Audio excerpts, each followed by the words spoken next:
I'll write this story following your detailed narrative framework. Let me craft a compelling revenge narrative based on your specifications. Poor my wife mocked my job. In front of her wealthy guests, so I stayed silent and took what she cherished most. She stood in the center of her own dining room, surrounded by crystal glasses and linen napkins, and laughed at the man who had built every wall around her. She told her guests he was nothing. She told them he had always been nothing. And he stood there, plate in hand, and said not a single word. What would you have done if the person who vowed to love you used you as the punchline of their cruelest joke? If this kind of story speaks to you, hit that like button and make sure you subscribe so you never miss what comes next. Where are you watching from today? Drop your city in the comments. Whether you're tuning in from New York, London, Lagos, or anywhere else in this wide world, let us know you're here. Now, let the story begin. Daniel Mercer was not a man who demanded attention when he walked into a room. He was the kind of man who fixed the leaking pipe before anyone noticed it was dripping, the kind who refilled the coffee without being asked, who stayed late without logging the hours, who smiled at strangers in elevators because it cost him nothing and might mean everything to them. He was 41 years old, broad-shouldered, with calloused hands and a quiet face that people often mistook for vacancy. They looked at him and saw plainness. They saw a man in a work shirt standing next to marble countertops and assumed the countertops did not belong to him. They were right. Technically, the countertops belonged to his wife. Everything in the house belonged to his wife. That had always been the arrangement, or rather, that had always been her insistence, dressed up in the language of practicality and love. Her name was Vivienne. Vivienne Mercer, née Caldwell, was the kind of woman who entered a room and rearranged it simply by standing still. She was striking, polished, and possessed of a social intelligence so precise it could have been surgical. She knew exactly who to charm, who to dismiss, and who to pretend to notice only when it served her. She had grown up with money, not obscene money, but enough money that its absence felt like an insult.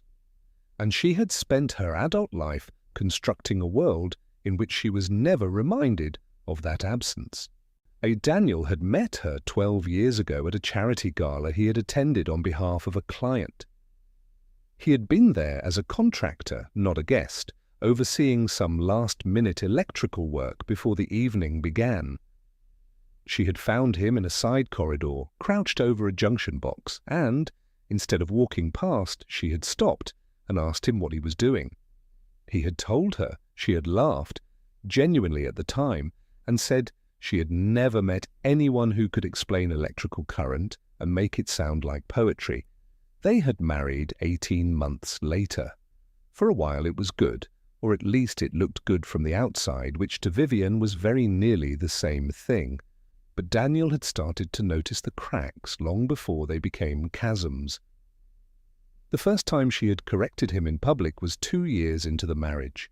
A dinner with colleagues of hers from the architectural firm where she worked as a senior partner. He had made a comment about housing costs, something rooted in what he saw every day on job sites across the city, and she had laughed lightly and said, "Daniel means well, but he's more comfortable with pipes than with policy." The table had laughed. He had smiled and said nothing. He told himself it was nerves, that she was performing for her peers, that at home, in the quiet, she was the woman he had married.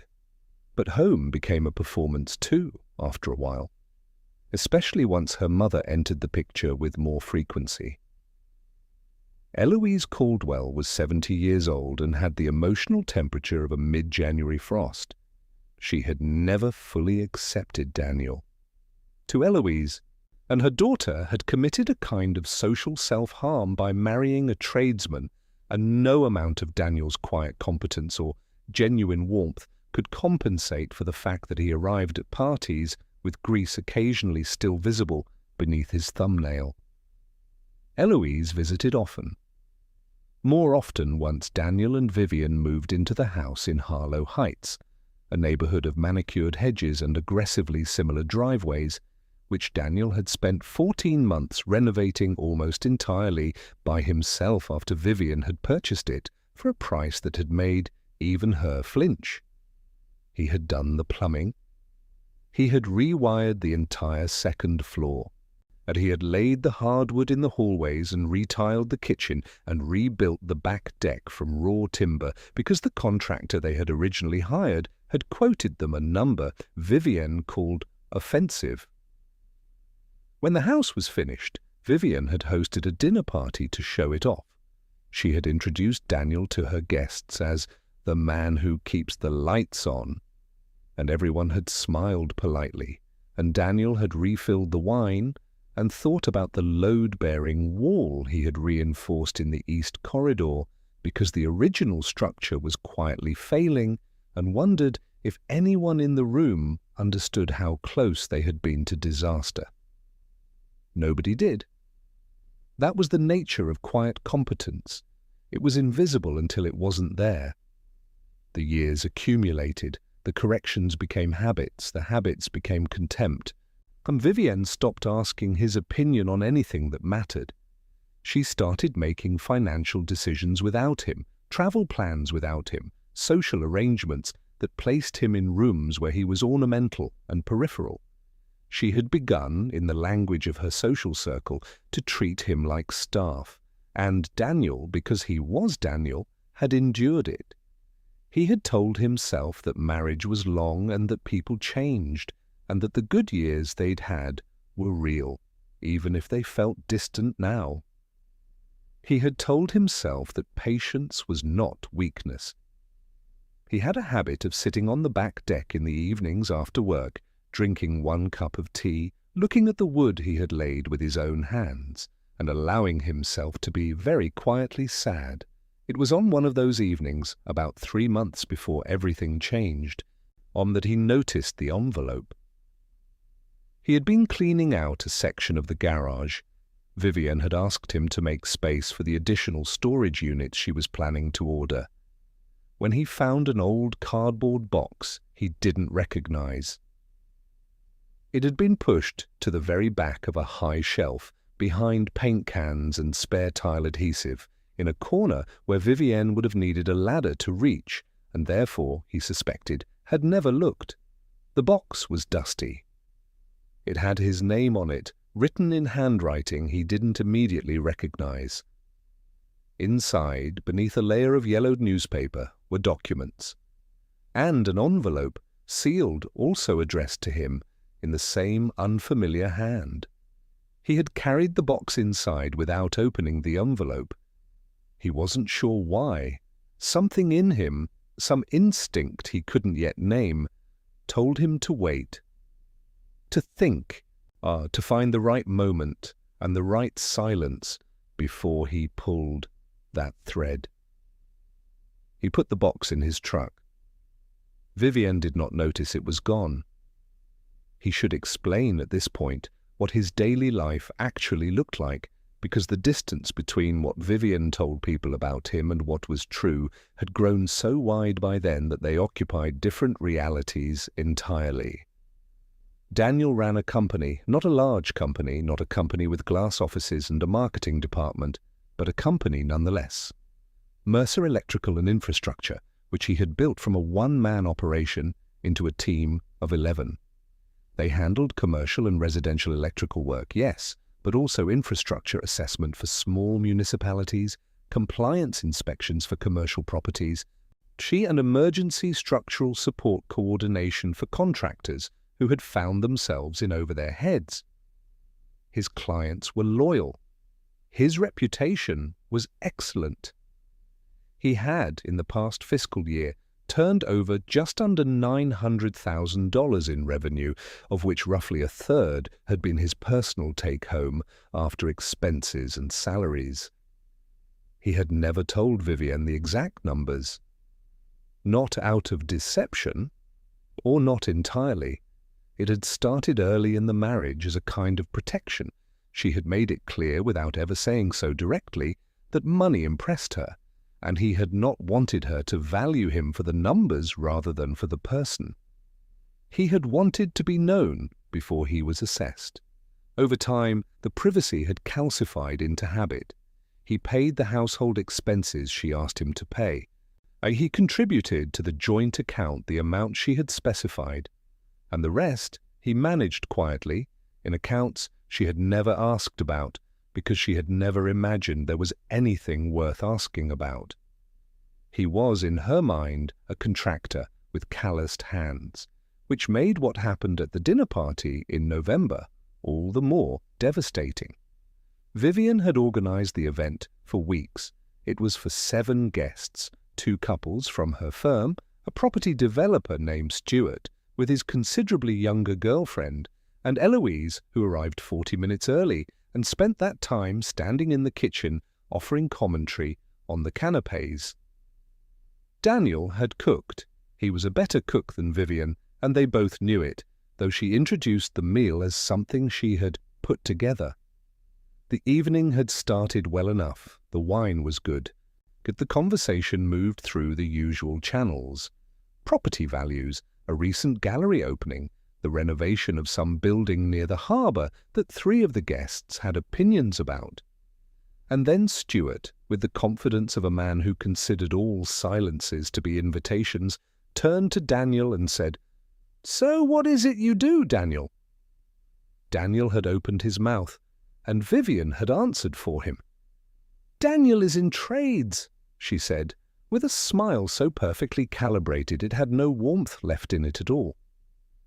"Electrical work. You know, the unglamorous stuff none of us want to think about." There was a small, polished laughter around the table. Stuart nodded with the expression of someone filing information into a category marked unimportant. Eloise, from her position at the corner of the table, added without looking up from her plate, "Vivienne always had a generous heart." The implication hung in the room like smoke. Daniel set down his fork. He looked at his wife. She was smiling at Stuart now, pivoting the conversation back to something about a development project near the waterfront, her laugh light and practiced and entirely natural. She had not even glanced at him. He picked his fork back up. He finished his meal. He cleared the plates when the course was done. He brought out the dessert and poured the coffee and said the correct pleasant things at the correct pleasant intervals. And when the guests had gone and Eloise had been driven home by the car service Vivienne always arranged for her, he washed the dishes. Vivienne came into the kitchen while he was drying the last pan. "Good evening," she said, but she was looking at her phone. "Was it?" he said. She glanced up briefly. "You were quiet." "I was listening." She made a small sound, not quite agreement, not quite dismissal, and went upstairs. He stood in the kitchen for a long time after that. The house was very still. Through the window he could see the back deck, dark and silent, the wood he had laid plank by plank with his own hands, barely visible in the winter dark. He went to his truck. He got the box. He sat at the kitchen table and he opened the envelope. The handwriting inside was his grandfather's. His grandfather, Thomas Mercer, had died 6 years before Daniel was born. He had never known the man except through a small, framed photograph and the occasional comment from his father, a quiet man himself. Given to brevity, that Thomas had been someone who planned ahead. The letter was short, formal in the way that men of that generation were formal. It directed Daniel to contact a firm of solicitors in the city of his grandfather's birth, a small coastal town called Carrick Bay, with reference to a matter of held assets.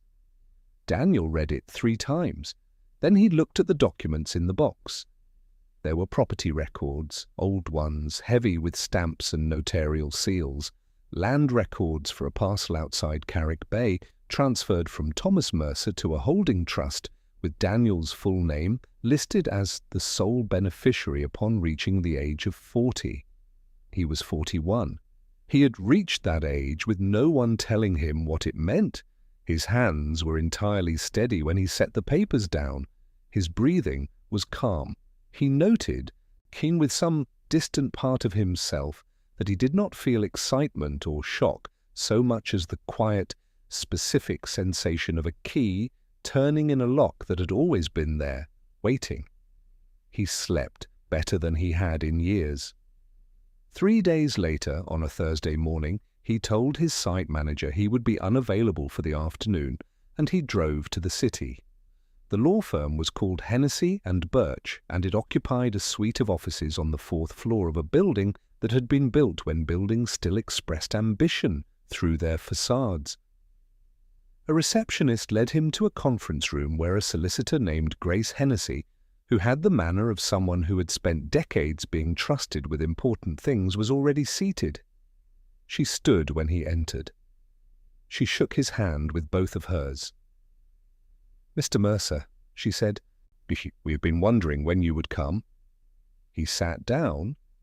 What she told him in the next 90 minutes reordered the architecture of everything. His grandfather Thomas had been, by the standards of his time and place, a man of significant means. He had not looked it.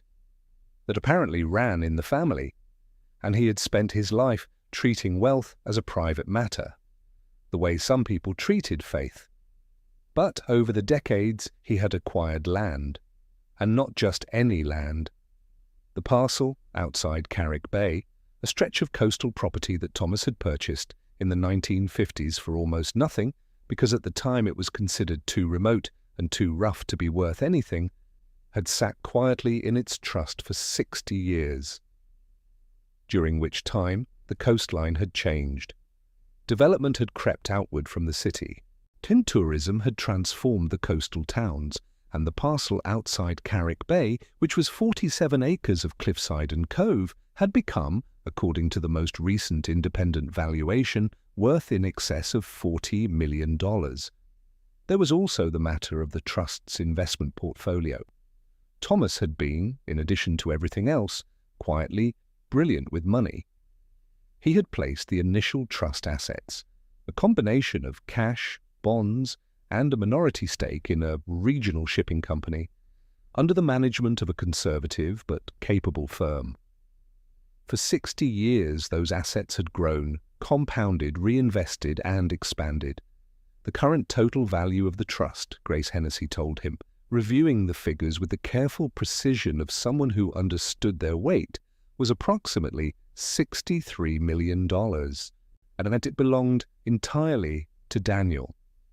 There was one specific detail that Grace mentioned almost as an aside, though it would later prove to be the most devastating piece of the entire picture.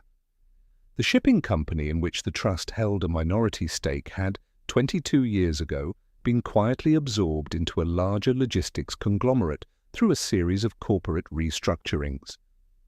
That conglomerate was now one of the largest freight operators on the eastern seaboard.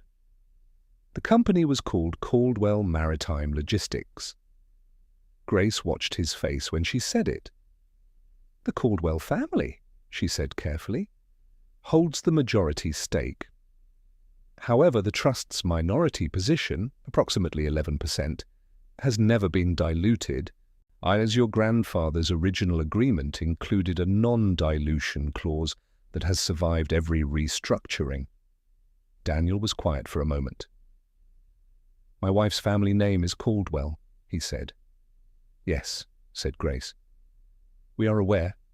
He leaned back in his chair.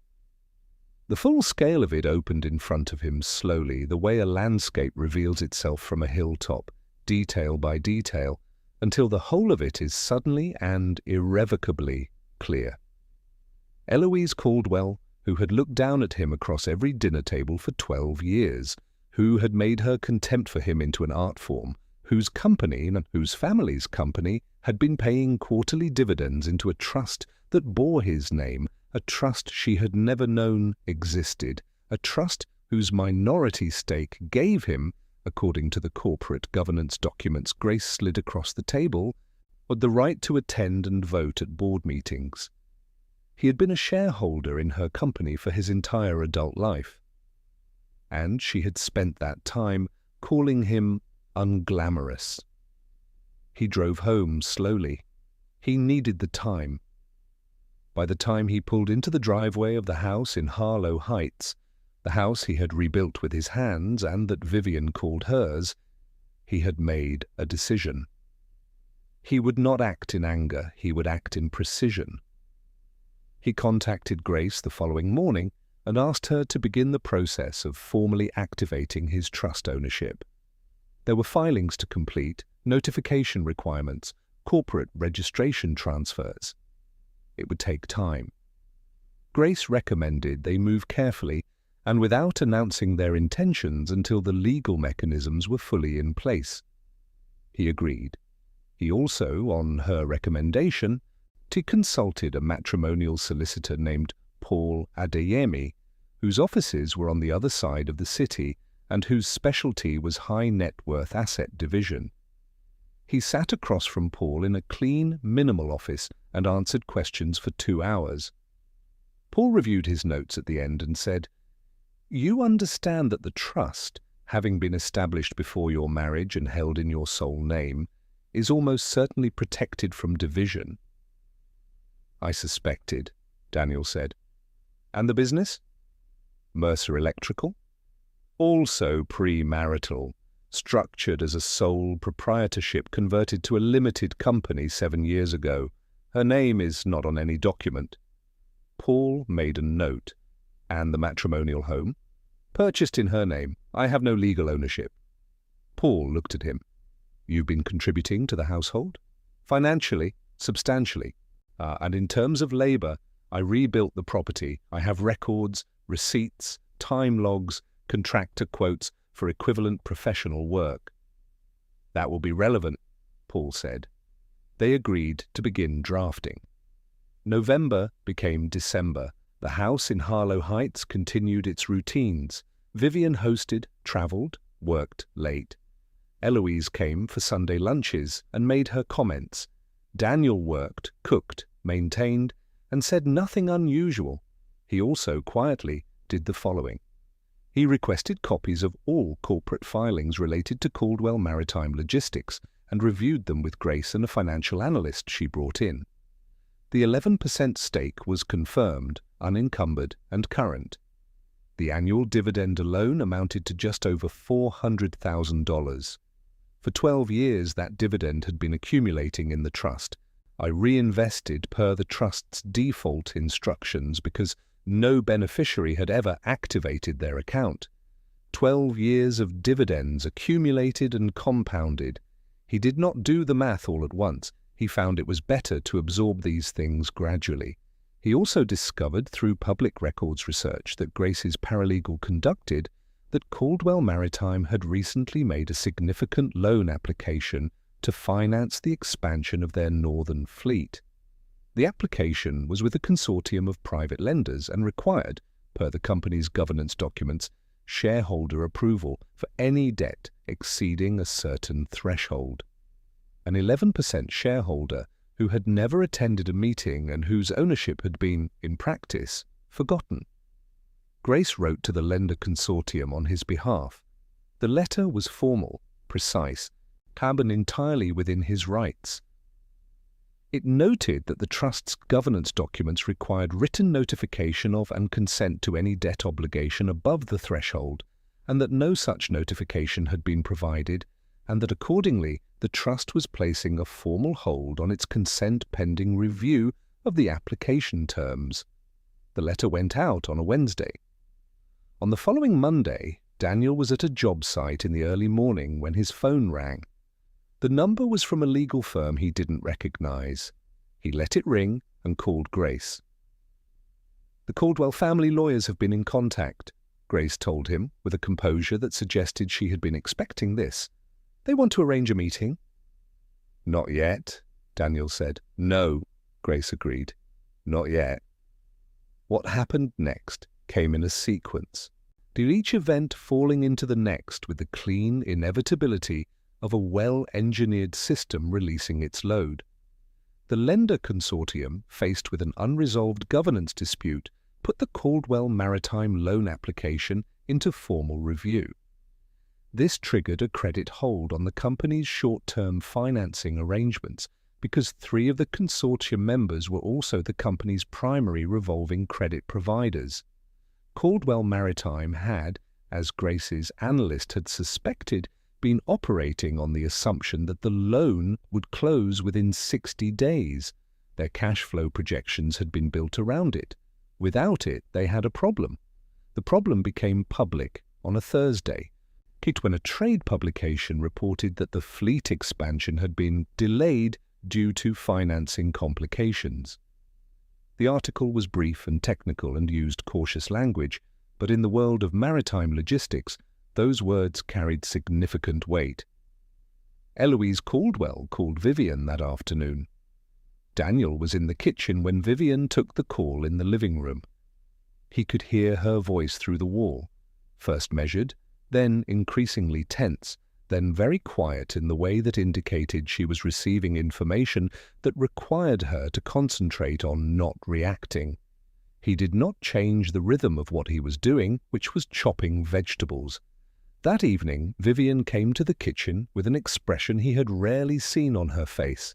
It was something close to unsettled. "Hey, have you heard anything strange about Caldwell Maritime?" she asked. He set down the knife. "Your mother's company?" "There's been some kind of issue with a shareholder, some old trust. My mother can't find any record of who it is." He looked at her with an expression of mild, thoughtful concern. "That sounds complicated. I hope she's okay." Vivian stared at him for a moment, and something moved behind her eyes. Something between suspicion and dismissal. And then she shook her head and took her phone back to the living room. He picked up the knife. 3 days later, Paul Adeyemi filed the divorce petition. Vivian received the documents at her office on a Tuesday morning. Daniel knew this because Grace had arranged the timing, and because, at 10:37 that morning, Vivian called him 4 times in rapid succession, and he allowed the calls to go to voicemail. He listened to the voicemails at lunch, sitting in his truck outside a job site. The first was controlled with an edge of ice. "Daniel, I need you to call me back immediately." The second was less controlled. "This is completely absurd. Call me." The third was Vivian in a register he had heard perhaps 3 times in 12 years. Stripped of its social veneer, raw and slightly unsteady. "Daniel, where are you? We need to talk about this. You cannot just call me." The fourth was silence for several seconds, then, "I know something is going on. Call me." He called Paul instead. The divorce proceedings, Paul had explained, would require full financial disclosure from both parties. This was the mechanism, as this was the key, turning in the second lock. Because when Vivian's financial disclosure was reviewed alongside the matrimonial home's ownership structure, alongside the evidence of Daniel's 12 years of unrecompensed labor, alongside the formal valuation of his contributions to the property, something Paul had meticulously documented with contractor equivalency reports, the picture that emerged was not the one Vivian had spent 12 years constructing. The picture that emerged was of a woman who had systematically undervalued and appropriated her husband's labor, and who was now attempting to retain sole ownership of an asset he had materially created. Paul was very good at his job. Vivian hired a solicitor. Her solicitor was also very good and made arguments with appropriate force. But the arguments kept meeting the same wall: documentation. Daniel had it. Receipts, dated records, photographs, time logs. He had been documenting his work on the house for years, not strategically. He had simply been organized the way tradesmen are organized. But the documentation was comprehensive. The negotiations were conducted entirely by the solicitors. Daniel did not see Vivian privately during this period. She attempted to arrange a meeting twice through mutual friends. Both times he declined politely and referred her to Paul. He was not punishing her. He was simply done having conversations that served no purpose. The other matter, the one involving Caldwell Maritime, moved on a separate track. Grace had formally notified the Caldwell family's legal representatives that their client wished to discuss the trust's corporate position. A meeting was arranged for the second week of January at a neutral location, a conference room at Grace's firm. Eloise Caldwell attended in person. Daniel had not seen her since before the dinner party in November. She arrived in a dark coat with her solicitor beside her and her company's chief financial officer slightly behind, and she walked into the conference room with the bearing of someone accustomed to being the most important person in a room. She did not recognize Daniel immediately, seated at the far end of the table in a suit that he had purchased specifically for this occasion. Then she did. The silence that followed was one of the more complete silences he had ever experienced, and he watched the recognition move across her face, the confusion first, then a rapid, almost visible recalculation as the pieces assembled themselves. The trust, the minority stake, the hold on the loan, the man her daughter had married, the tradesman, the unglamorous one, sitting at the head of a conference table in a law firm with a solicitor on one side and a financial analyst on the other. "Daniel," she said, and his name in her mouth sounded like a word she had never needed to learn to pronounce correctly, and was now discovering had weight. "Eloise," he said. He did not stand, he let Grace lead the legal portion of the meeting. It was not his job to explain the mechanisms. It was his job to be present while they were explained, which he understood was itself a kind of statement. The trust held 11% of Caldwell Maritime, and the trust had never been represented at any board meeting, and its governance rights had been functionally dormant, but they had never been extinguished, and now that they were active fully. The loan application required his consent. The terms under which he would provide that consent were outlined in a document Grace slid across the table. The terms were not punitive. He was not a cruel man, but they were comprehensive. They included a formal seat on the board, transparent quarterly reporting directly to the trust, an adjustment to the dividend calculation that accounted for 12 years of unreinvested growth that should have been distributed, and a restructuring of the governance documents to prevent similar situations arising in future. Eloise's solicitor made counter-arguments. There was a period of technical discussion. Daniel said very little during this portion. He had said what he needed to say in the documents. The documents were precise and they were correct, and everyone in the room. Near the end, Eloise looked at him across the table with an expression he read as something between fury and a kind of terrible understanding. "How long?" she said, quietly enough that it was almost not a question. "I found out in November," he said. "The same week as the dinner party, as it happens." She closed her eyes for a moment. "You spent years treating me like I was beneath your daughter," he said. "And in all that time, your company was paying dividends into a trust that had my name on it. I was a shareholder in your company, Eloise. Yet I attended your Christmas lunches and helped clear your plates, and you called it generosity." She did not respond. "I'm not interested in destroying anything," he continued. "The company is solid. The board seat is a reasonable request. The dividend correction is a matter of what's owed. None of this is personal." He paused. "The divorce is personal," he added. "But that's a different matter." The meeting ended with a signed agreement in principle, full documentation to follow. Grace shook his hand in the corridor afterward and said, with a professional restraint that he had come to appreciate enormously, "That was very well handled." He thanked her and went to get his truck. The divorce was finalized in March. The settlement was not what Vivian had anticipated. Paul had argued the case for Daniel's contributions to the matrimonial home with the documentation he had accumulated, and the court's assessment of those contributions resulted in an equitable division that Vivian's solicitor privately told her was the best outcome available given the circumstances.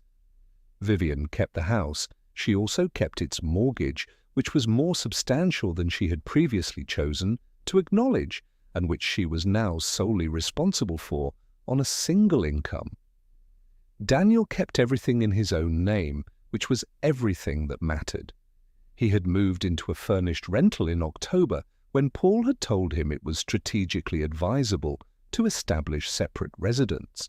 On the rental was a second-floor flat above a hardware store in a part of the city that had not been gentrified yet and was therefore quiet and affordable and full of the kind of people who nodded at you in the corridor and didn't ask questions. He liked it very much. He took 2 weeks off in April. He drove to Carrick Bay with no particular plan. He had arranged through Grace to visit the property, his property, the 47 acres of cliff and cove, and he spent 3 days walking it morning to evening, learning its shapes. It was extraordinary.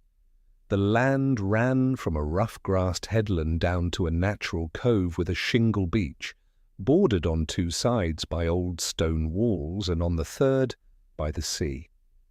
There was a derelict building at the northern end, a former farmhouse, judging by its structure, that had been empty for decades. And he stood inside what had once been the farmhouse's main room, looking at the collapsed sections of roof and the stone walls still absolutely solid after God knew how many winters, and he felt something he hadn't felt in years. He felt like he was somewhere he was supposed to be. He called Grace from the headland that afternoon, with the wind pulling at his collar and the sea doing what the sea does. "I'd like to restore it," he said. "The farmhouse?" "The whole property. There's a building here I want to turn into something. A training centre, maybe. Practical skills, trades." He paused. "There are a lot of young people in this region who don't have access to quality technical training. I'd like to do something about that." Grace was quiet for a moment. "I think that's a wonderful use of the asset," she said. He stood on the headland and looked at the water and thought about his grandfather, who had looked at this same view and understood that some things grow best when they are left alone, quiet and patient until the time is right. He thought about Vivienne, who was at this moment in Harlow Heights, managing a mortgage she had never adequately considered. He thought about Eloise, who was attending her first board meeting since the restructuring, at which Daniel's seat would be visibly present even in his absence, held by a proxy he had appointed. He thought about the dinner party in November and the sound of polished laughter, and the specific sensation of setting down a fork and deciding, without fanfare or announcement, that something was over. He had not said anything that night. He had carried the plates. He had poured the coffee. He had washed the dishes. He had done all of it with complete attention because it was the last time he would do any of it, and he had wanted to be present for the ending. There are people in this world who mistake silence for emptiness. They look at a still surface and assume there is nothing beneath it.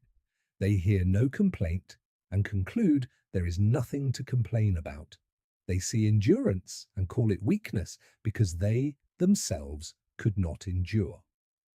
Daniel Mercer had been enduring for 12 years. He had been building, not just houses and decks and rewired corridors, but something slower and harder to see.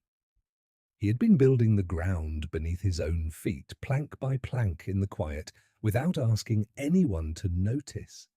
When Vivienne had laughed at him across her dinner table, she had made the specific error of assuming that she knew the full dimensions of what she was laughing at.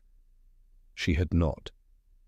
True power, as it turned out, was not something you displayed at dinner parties. It did not arrive in a room announcing itself. It lived in envelopes in dusty boxes, in holding trusts with 60 years of compound interest, in meticulous records of labour performed without complaint. It lived in the decision to act only when the time was right and not a moment before. And when it finally moved, it was not angry, it was just accurate. Vivian sold the house in Harlow Heights 14 months later when the mortgage became untenable without a second income. She moved to a smaller property on the eastern side of the city. She had, from what Daniel heard through Paul's procedural updates, gone through a period of attempting to contest the divorce settlement, and then a period of attempting to renegotiate the terms of the matrimonial home division, and then a period of simply adjusting. He wished her no particular harm. He also felt no particular sadness. Eloise Caldwell attended 3 board meetings in the first year of the restructured governance arrangement. On each occasion, Daniel's proxy voted on every resolution in accordance with the trust's stated interests. On one occasion, the proxy vote was decisive. Eloise had opposed the resolution. The resolution passed. She did not speak publicly about the situation. Daniel, for his part, had never needed her to. By autumn, the farmhouse restoration at Carrick Bay was underway. He had hired a small local firm to handle the structural work, and overseen by a young site manager named Connell, who had grown up in the area and treated every stone in the building with a kind of reverence that Daniel immediately recognized and respected. He spent long weekends on the property during the build, staying in a rented cottage in the village below the headland. In the evenings he walked the cove and occasionally ate at the single pub in the village, where he was eventually recognized as the man doing something with the old Mercer land. He had not known until the publican mentioned it that the locals had always called it the Mercer land. Even all those years it had kept his family's name. He met someone in November, almost exactly a year after the dinner party. Her name was Aoif. She was a marine biologist based in Carrick Bay, part of a research team studying the seabird colonies that nested on his headland.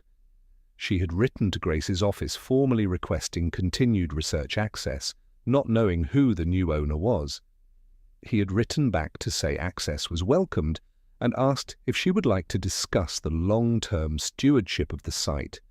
They had met for coffee, which became lunch, which became a walk to the headland, during which she had explained the nesting patterns of 3 species of seabird in terms he found genuinely fascinating, and he had explained the structural history of the farmhouse building in terms she apparently found genuinely fascinating, and it was very late before either of them thought to check the time. She was kind, she was honest, she had no interest in his trust, or his board seat, or his address. Ham, because she did not know about any of those things, and when she did find out much later, she laughed and said that in her experience, the most interesting people were always the quiet ones. He thought that was a very reasonable observation. The training centre opened the following spring in the restored farmhouse and a pair of new outbuildings that Connell's team had built with a care that made them look like they had always been there. They ran introductory programs in electrical work, plumbing, carpentry, and structural assessment. The first cohort was 12 students. The waiting list for the second cohort had 43 names on it. Daniel taught 3 of the modules himself. He was, it turned out, very good at explaining things. He had always been able to do it. Vivian had even said so once, a long time ago, while in a side corridor at a charity gala, when she had stopped to listen to him describe electrical current and told him he made it sound like poetry. He thought of that sometimes, not with bitterness, just with the clarity that comes from standing on ground. You have built yourself in a place that holds your family name, watching the sea do what the sea has always done. He thought, I was always this. You just never looked. If Daniel's story left you with something, a thought, a feeling, a memory of a time when someone underestimated you, drop it in the comments. What would you have done in his position? I'd genuinely like to know. And if this story meant something to you, please give it a like. It helps more people find these stories, and these stories deserve to be found. I'll see you in the next one.